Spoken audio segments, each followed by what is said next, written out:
أعوذ بالله من الشيطان الرجيم. بسم الله الرحمن الرحيم.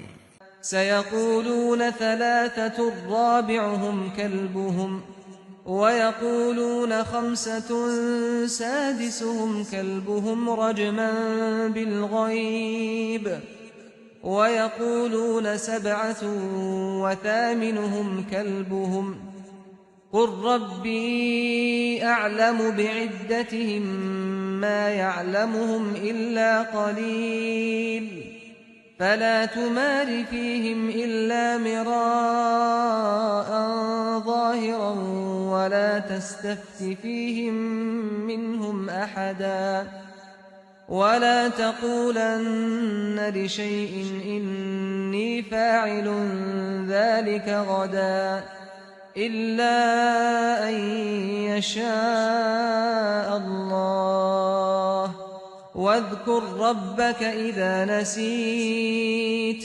وقل عسى أن يهديني ربي لأقرب من هذا رشدا. اب یہ لوگ کہیں گے کہ وہ 3 تھے اور چوتھا ان کا کتا تھا، اور ان میں سے کچھ کہیں گے کہ 5 تھے اور چھٹا ان کا کتا تھا، بالکل اٹکل پچو، اور کچھ کہیں گے کہ 7 تھے اور 8واں ان کا کتا تھا. کہہ دو میرا پروردگار بہتر جانتا ہے کہ وہ کتنے تھے، ان کو تھوڑے ہی لوگ جانتے ہیں. چنانچہ اے پیغمبر تم ان کے بارے میں بحث نہ کرو الا یہ کہ ٹالنے کے لیے کچھ کہنا پڑے، اور نہ ان کے متعلق ان میں سے کسی سے پوچھو. اور دیکھو کسی معاملے کے لیے یہ نہ کہا کرو کہ میں کل یہ کر دوں گا، تم کچھ نہیں کر سکتے، ہاں اس صورت میں کہ اللہ چاہے. اور جب تم بھول جاؤ تو فوراً اپنے پروردگار کو یاد کرو اور کہو امید ہے کہ میرا پروردگار اس سے بھی کم مدت میں صحیح بات کی طرف میری رہنمائی فرما دے گا. Now these people will say, they were 3 and the 4th was their dog, and some among them will say, they were 5 and the 6th was their dog. Mere conjecture.